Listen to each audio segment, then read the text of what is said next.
దశాబ్దాలుగా ఆంధ్రప్రదేశ్కి ఆనాడు రాజధానిగా ఉన్న హైదరాబాద్ మహానగరంలో ఆ తర్వాత తెలంగాణ రాష్ట్రం ఏర్పడ్డ తర్వాత హైదరాబాద్ మహానగరాన్ని కేంద్రంగా పారిశ్రామికీకరణ పెద్ద ఎత్తున జరగాలి అనే పారిశ్రామికీకరణ జరగాలి, కార్మికులకు ఉపాధి దొరకాలి, అట్లాగే మన పిల్లలకు ఉద్యోగాలు రావాలి, మన ప్రాంతంలో ఎకనామిక్ యాక్టివిటీ జరగాలి, భవిష్యత్తులో ఇది విస్తరించి మరి భారతదేశానికి అట్లాగే ప్రపంచానికి మరి పారిశ్రామిక కేంద్రంగా మన దేశం మారాలనే ఉద్దేశంతో ప్రభుత్వాలు భూ కేటాయింపులు చేస్తూ వచ్చినాయి. అందులో భాగంగా ఈరోజు హైదరాబాద్ మహానగర పరిధిలో దాదాపు 20 పైచిలుకు పారిశ్రామిక వాడలున్నాయి. అందులో ముఖ్యమైనది కుత్బుల్లాపూర్ నియోజకవర్గంలోని జీడిమెట్ల, షాపూరి ప్రాంతంలో ఉన్న ఈ పారిశ్రామిక వాడ. ఈ ఇండస్ట్రియల్ పార్క్ ఏదైతే ఉందో దశాబ్దాల కింద ఏర్పడ్డ పార్క్. దాదాపుగా ఈ పక్కనే ఉండే గాంధీనగర్ ఈ ప్రాంతం అంతా కలుపుకుంటే 1100 ఎకరాల పైచిలుకు భూమిని ఆనాడు అప్పటి ప్రభుత్వాలు, అప్పుడు కాంగ్రెస్ ఉన్నదో తెలుగుదేశం ఉందో ఎవరో ఉన్నారు, మొత్తానికి ఆనాడు ప్రభుత్వం, పార్టీ ఏదైనా ప్రభుత్వాలు మరి పరిశ్రమల కోసం ఇక్కడ భూములు కేటాయించినారు. అప్పటి పరిశ్రమకు భూములు కేటాయించినాడు సబ్సిడీ ధరల మీద.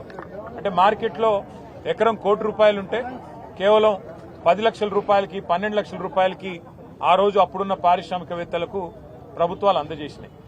ప్రభుత్వాలు ఎప్పుడైనా భూములు ఇచ్చేది ఎందుకు పరిశ్రమల కోసము, తక్కువ ధరకు, చౌక ధర కంటే కేవలం ఉద్యోగ కల్పనకి, అట్లాగే ఆ ప్రాంతంలో ఎకనామిక్ యాక్టివిటీ జరగాల, 3 పూటల కార్మికుడు కూడా రక్షించుకునే పరిస్థితి ఉండాలని ఇస్తారు. అట్లాంటిది ఈరోజు ఈ ప్రాంతంలో మొత్తానికి నగరం విస్తరిస్తూ పోయింది. విస్తరించిన తర్వాత ఇవాళ మొత్తం ఈ పారిశ్రామిక వాడాలన్నీ హైదరాబాద్ లో కలిసిపోయినాయి. హైదరాబాద్ విస్తరించి ఈ పరిశ్రమల అవతలు కూడా ఔటర్ రింగ్ రోడ్ దాకా హైదరాబాద్ విస్తరణ జరిగింది. కుత్బుల్లాపూర్ ఒకనాడు మున్సిపాలిటీ ఈరోజు గ్రేటర్ లో భాగమైంది. కాబట్టి ఏం జరిగింది, ఆనాడు ఒకరోజు ₹1000 గజం ఉన్న స్థలం ఈరోజు ₹1,00,00,000 రూపాయలు ఈ ప్రాంతంలో స్థలం, గజం స్థలం వలుపుతా ఉంది. అంటే ₹1,00,000 వేసుకున్న 50 కోట్లు ఎకరానికి, 1,50,000 వేసుకుంటే 75 కోట్లు ఎకరానికి. అంత ఖరీదైన స్థలం ఇక్కడ 1100 ఎకరాల స్థలం. అంటే కనీసంగా వేసుకుంటే 50,000 కోట్ల మార్కెట్ ధర చూసుకుంటే 50,000 కోట్లు. కొద్దిగా హయ్యర్ సైడ్ 1,50,000 వేసుకుంటే 75,000 కోట్ల ఆస్తి ఈ ప్రాంతంలో ఈరోజు ఇక్కడ ఈ 1100 ఎకరాల పారిశ్రామిక వాడ రూపంలో ఉంది. మేము ఇవాళ ప్రభుత్వాన్ని అడిగేది ఒకటే, ఈ 1100 ఎకరాలు ఏదైతే ఇక్కడ ఉన్నదో ఇందులో ఇప్పుడే మా దేవదానం గారు ఇక్కడ ఈ కార్మిక సంఘానికి నాయకుడు, అన్నని అడిగినాం మేము, అన్న మరి ఇక్కడ ఇండ్లున్నాయా? ఇందిరమ్మ ఇండ్లు అన్నారు, ఇండ్లు లేవు, ఇంకా కట్టలేదు. ఈ 2 ఏళ్లలో ఒక్క ఇల్లు కూడా హైదరాబాద్ లో కాంగ్రెస్ ప్రభుత్వం వచ్చినాక కట్టలేదు. ఎందుకు కట్టలేదు అంటే స్థలం లేదు అంటారు. పోనీ ఈ ప్రాంతంలో పిల్లలు ఆడుకోవడానికి ఏమైనా పార్కులు ఉన్నాయా? అవి కూడా సరిగ్గా లేవు, ఉన్నాయి కానీ సరిగ్గా లేవు, ఇంకా కట్టాలి, కట్టవచ్చు. పోనీ ముఖ్యమంత్రి గారు అంటున్నారు యంగ్ ఇండియా స్కూల్స్ కడతాము, అంతర్జాతీయ ప్రమాణాలతో కడతాము అని. ఒక 25 ఎకరాల్లో ఇవాళ ఇక్కడ తీసుకుంటే ఒక యంగ్ ఇండియా స్కూల్ కట్టవచ్చు. లేదు పక్కనే ఉన్న నియోజకవర్గానికి కూడా లేదు అనుకుంటే కూకట్పల్లికి కూడా ఇక్కడే బ్రహ్మాండమైన స్కూళ్లు, ఒక 4-5 స్కూళ్లు ప్లాన్ చేయవచ్చు, వేలాది మంది పిల్లలకు అవకాశం ఇవ్వచ్చు. అది కూడా చేయరంట. పోనీ ఇందిరమ్మ ఇండ్ల కోసం ఈ 1000 ఎకరాలు 1100 ఎకరాల్లో ఒక 500 ఎకరాలు తీసుకుని హైదరాబాద్ లో ఉండే పేదవాళ్ళకి చాలా మందికి ఇక్కడ కట్టించి ఇవ్వచ్చు. అది కూడా చేయరంట. మీరు చూశారు మన జూబ్లీ హిల్స్ లో ఆఖరికి బొందల గడ్డలకు కూడా జాగలు లేవు, గ్రేవీ శ్మశాన వాటికలకు జాగలు లేవు. ఇవాళ వాటి కోసం కూడా జాగలు లేకపోతే పోరాటాలు జరుగుతూ ఉన్నాయి.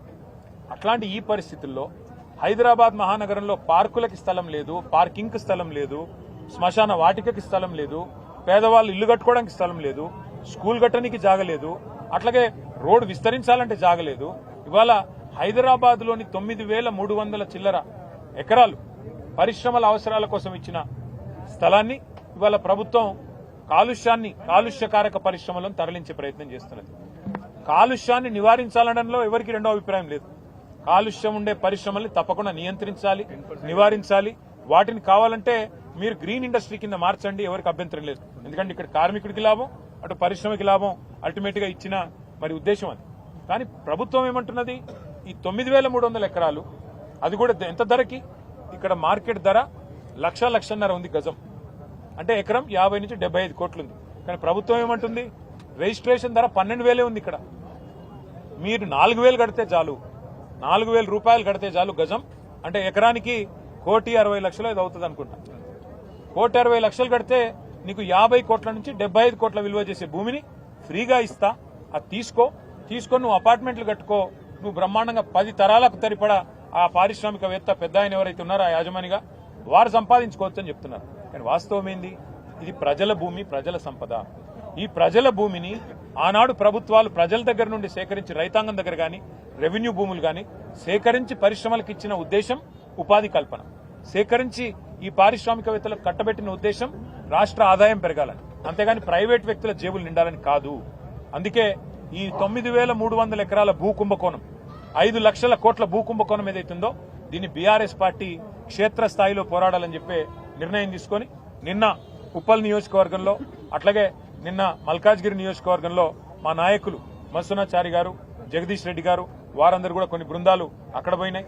ఇవాళ మేమందరం కూడా, నేను, మా వివేక్ గారు, మా కృష్ణారావు గారు ఎమ్మెల్యే గారు, అట్లాగే పల్లా రాజేశ్వరరెడ్డి గారు, మా సత్యవతి రాథోడ్ గారు, ఎమ్మెల్సీ రాజు గారు, మేమందరం ఇక్కడికి రావడం జరిగింది. మిగతా బృందాలన్నీ కూడా ఇవాళ వివిధ పారిశ్రామిక వాడల్లో పర్యటనకు వెళ్తా ఉన్నాం. నేను ఈ ప్రభుత్వానికి చెప్పేది ఒకటే, మీరు ఈ 5 లక్షల కోట్ల ప్రభుత్వ ఆస్తి, ప్రజల ఆస్తి, ప్రభుత్వ ఆస్తి అంటే ప్రజల ఆస్తి, దీన్ని సరైన పద్ధతిలో వినియోగించండి. పేదలకు ఇల్లు కట్టివ్వండి, మేము వ్యతిరేకం కాదు. ఈ భూములు వెనక్కి తీసుకోండి, కావాలంటే 50%, 60% వెనక్కి తీసుకోండి. గ్రీన్ ఇండస్ట్రీలు పెట్టండి, మేము వ్యతిరేకించట్లేదు. అట్లాగే ఐటీ పార్కులు పెట్టండి, మేము వ్యతిరేకించట్లేదు. కానీ పారిశ్రామికవేత్తలకు అడ్డికి పావుషేరుకు రాసిస్తాం. మీరు ఇష్టం ఉన్న అపార్ట్మెంట్లు కట్టుకోండి, మాల్స్ కట్టుకోండి, మీరు ఎంజాయ్ చేయండి. ప్రజల సొమ్మును మీరు అత్త సొమ్ము అల్లుడు దానం అన్నట్టు మేము దానం చేస్తాము, మీరు అమ్ముకోండి, ఇష్టం ఉన్నట్టు చేసుకోండి అంటే బీఆర్ఎస్ చూస్తూ ఊరుకోదు. నేను పారిశ్రామికవేత్తలు కూడా చెప్తా ఉన్నా, మీరు ఈ ప్రభుత్వం ఇచ్చే ఆషాఢపు సేల్ ఆఫర్ లాంటి ఆఫర్లు తీసుకొని మీరు 4 డబ్బులు కట్టి ఇది మాది అయిపోతుంది అని మీరు అనుకుంటే మీరు పప్పులో కాలేస్తున్నారు. ఖచ్చితంగా మళ్లీ వచ్చేది బీఆర్ఎస్ ప్రభుత్వమే. మేము ఈ HILTP అనే పాలసీ ఏదైతే ఉందో దీన్ని ఖచ్చితంగా రద్దు చేస్తాం. ఇవాళ ఎవరైనా డబ్బులు పెడితే మీరు నష్టపోతారు. ఇక్కడ కార్మిక నాయకులతో మాట్లాడినాం, వారు అంటున్నారు ఈ ప్రాంతంలో 3-4 లక్షల మంది కార్మికులు ఉన్నారు, మరి మేమెక్కడ పోవాలా అని వారు మాట్లాడుతున్నారు. అంటే నిజంగా ఒక పరిశ్రమను తరలించాలంటే కూడా కొంత ప్లానింగ్ ఉండాలి. ఆ పంపించే కాడ, అందుకే మా ప్రభుత్వంలో ఆనాడు ఫార్మా సిటీ అని పెట్టాం ముచ్చెర్లలో. 19,000 ఎకరాలు ఈ పరిశ్రమలు తరలించాలి అంటే అక్కడ కాలుష్యం రాకుండా జీరో ఎఫ్లూయెంట్ పెట్టి అక్కడ తరలించాలని మేము ప్లాన్ చేస్తే, ఈయన వచ్చిన తర్వాత రేవంత్ రెడ్డి గారు అక్కడ కూడా రియల్ ఎస్టేట్ దందా చాలు చేసినాడు. ఫ్యూచర్ సిటీ పేరిట అక్కడ రియల్ ఎస్టేట్ దందా, ఇక్కడ HILTP పేరిట ఇక్కడ రియల్ ఎస్టేట్ దందా. ఈయనకు తెలిసింది రియల్ ఎస్టేట్ బ్రోకరిజం తప్ప ఇంకొకటి ఏది తెలియదు. పరిశ్రమలు తెచ్చేది తెలియదు, ఉపాధి కల్పించేది తెలియదు, భూములు అమ్మడం తెలుసు. ఇవాళ మన కూకట్పల్లి కుత్బుల్లాపూర్లో హౌసింగ్ బోర్డు ల్యాండ్లు అమ్ముతా ఉన్నారు.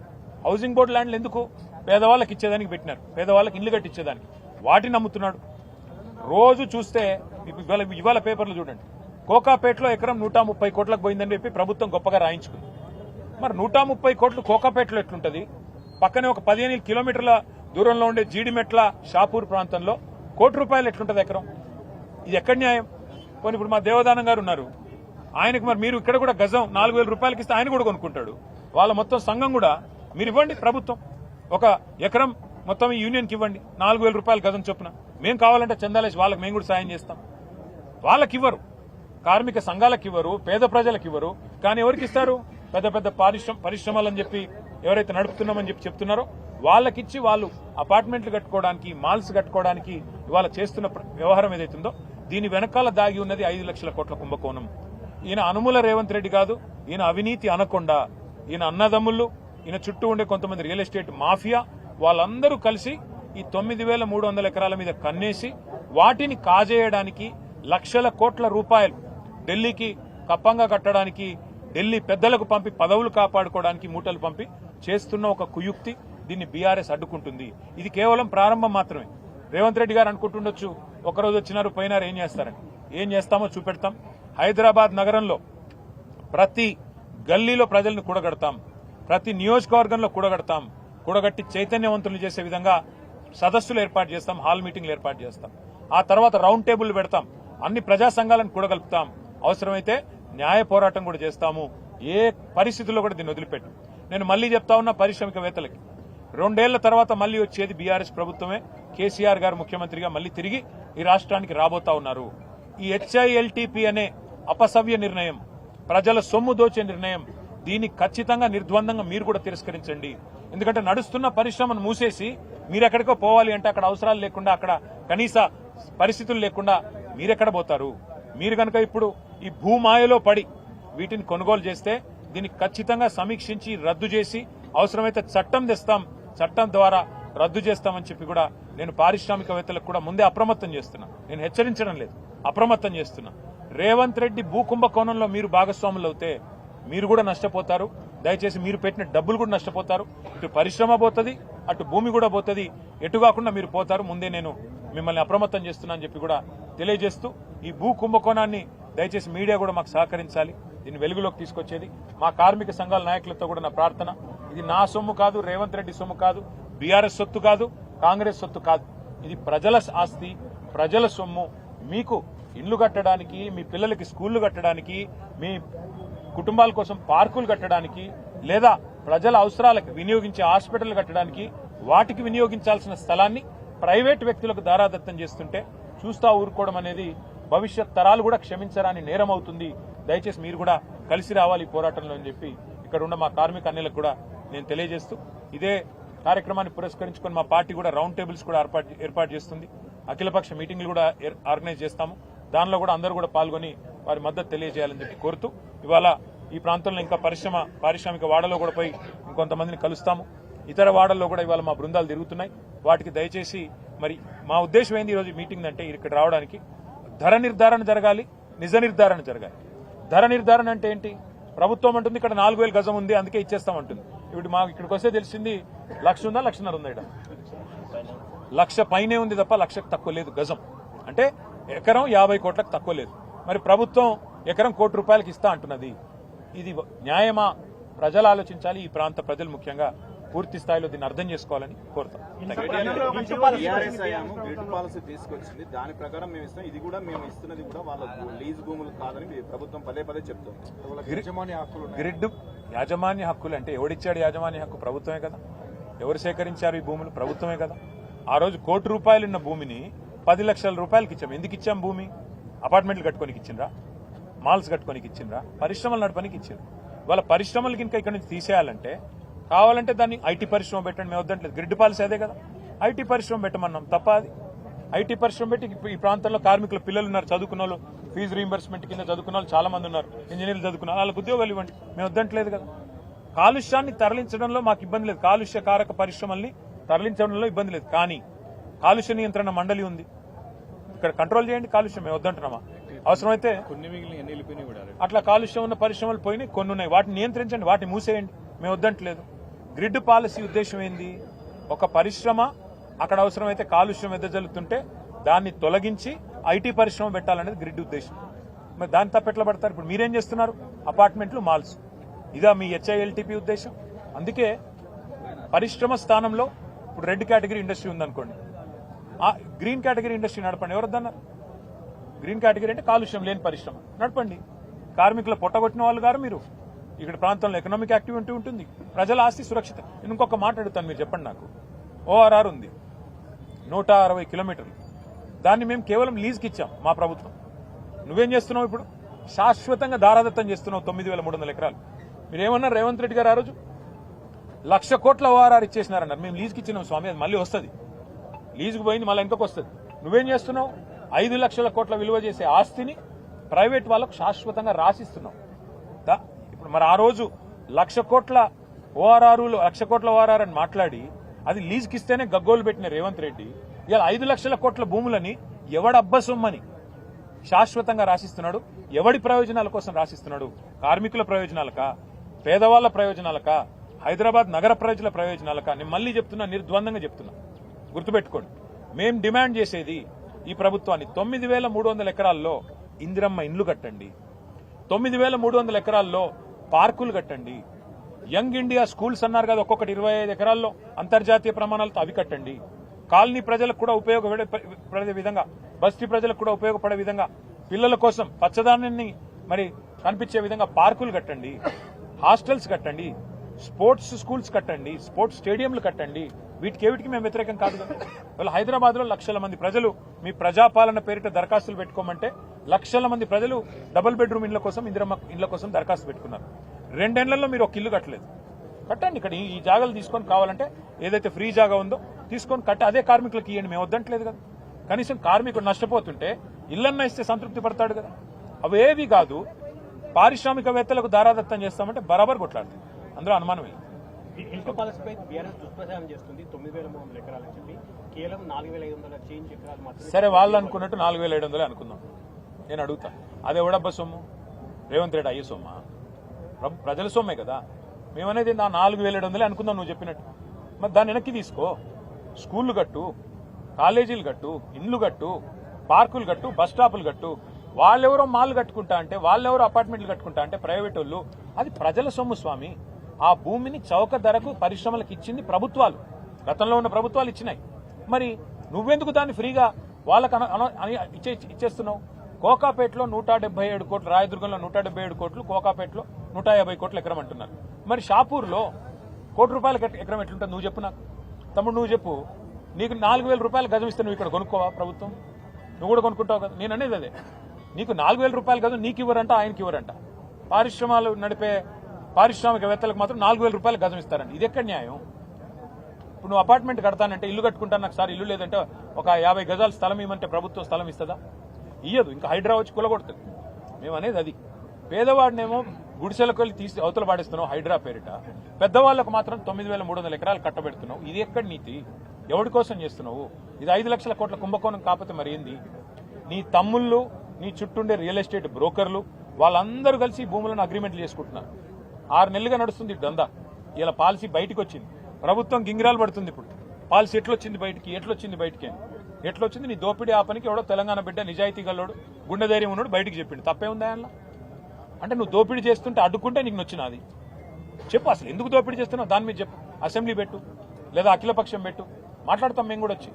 మేము దోపిడీని బయట పెడితే నిన్ను దోపిడీని ఆపినందుకు నీకు బాధ అవుతున్నది. మేము స్పష్టంగా సూటిగా ప్రశ్నలు అడుగుతుంటే దానికి సమాధానం లేదు ప్రభుత్వం దగ్గర. మా కార్మిక సోదరులకు కూడా ప్రార్థన, దయచేసి ఈ దోపిడీని అడ్డుకునే క్రమంలో మీరు కూడా కలిసి రావాలా. మీ సంఘాలతో మాట్లాడండి. మేము పిలుస్తాం మళ్ళొకసారి. ఇది పోరాటం ఆరంభం మాత్రమే. ఇంకా చాలా ఉంది చేసేది. ప్రభుత్వం దిగొచ్చేదాకా, ప్రభుత్వం మెడలు వంచేదాకా కొట్లాడదాం. ఈ ప్రజల ఆస్తిని ప్రజలకు దక్కేదాకా కొట్లాడదామని మీకు కూడా ప్రార్థన.